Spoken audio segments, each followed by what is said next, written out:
बिस्मिल्लाहिर्रहमानिर्रहीम। अस्सलाम वालेकुम वरहमतुल्लाहि वबरकातुहू। उम्मीद करता हूँ आप सब खैरियत से होंगे। अल्लाह ताला आपको जहाँ रखे खुश खुरम रखे, सलामत रखे।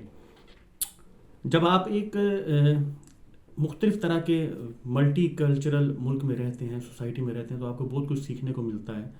मगर याद रखें कि आपने वही कुछ सीखना है जो आपको शरीयत के मुताबिक हो, जो दीन के करीब करें और जो आपको कामयाबी की तरफ लेकर जाए। जब हम यहाँ यूके में रहते हैं तो आमतौर पर ये देखा जाता है कि जब आप अंग्रेज़ों के साथ काम करते हैं तो ये बहुत ज़्यादा हवाला देते हैं कि जो ये बात है ये बाइबल की तरह है, या जो इनकी वेबसाइट है ये बाइबल की तरह, और जिस बात को ये इस तरह बाइबल की तरह कह देते हैं उस पर स्टैंड करते हैं। आप जिस मर्जी अदालत में चले जाएं और जो उसके मुताबिक उन्होंने कानून बनाया होगा वो उसी पर अमल दरामद होगा, यानी रूल ऑफ लॉ होगा।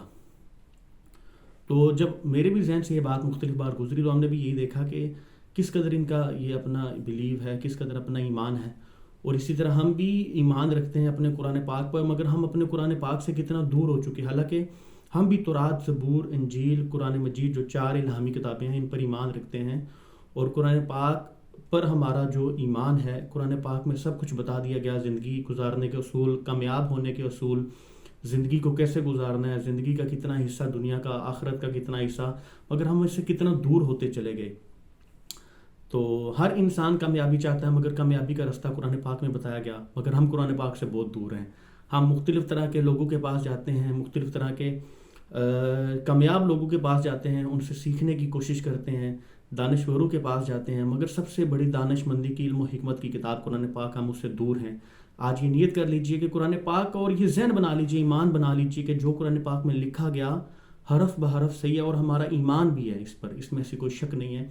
मगर अपने ईमान को मजबूत कर दीजिए। अगर वक्ती थोड़ी बहुत आजमाइश भी हो तो सकता है कुदरत की तरफ से आपको आजमाया जा रहा हो, उस पर पक्का रहे। इंशाल्लाह जो कुछ लिखा है वो आपको ज़रूर मिलेगा। और यही इसी तरह एक मेरे जहन में वजीफ़ा भी आया कि सुबहानल्लाहि व बिहम्दिही सुबहानल्लाहिल अज़ीम व बिहम्दिही अस्तगफिरुल्लाह।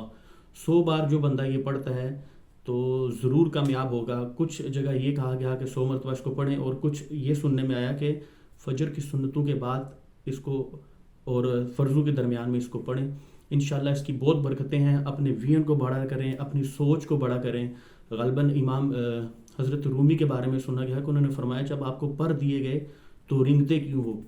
तो इसलिए उड़ने की कोशिश कीजिए, मगर आप उड़ेंगे तब जब आपका उड़ने का जहन होगा। अपने जहन को बड़ा कीजिए, सोच को बड़ा कीजिए और दिल को बड़ा कीजिए। बेसिकली बातों को सहने का जज्बा पैदा कीजिए, बातों को सहने का हौसला पैदा कीजिए।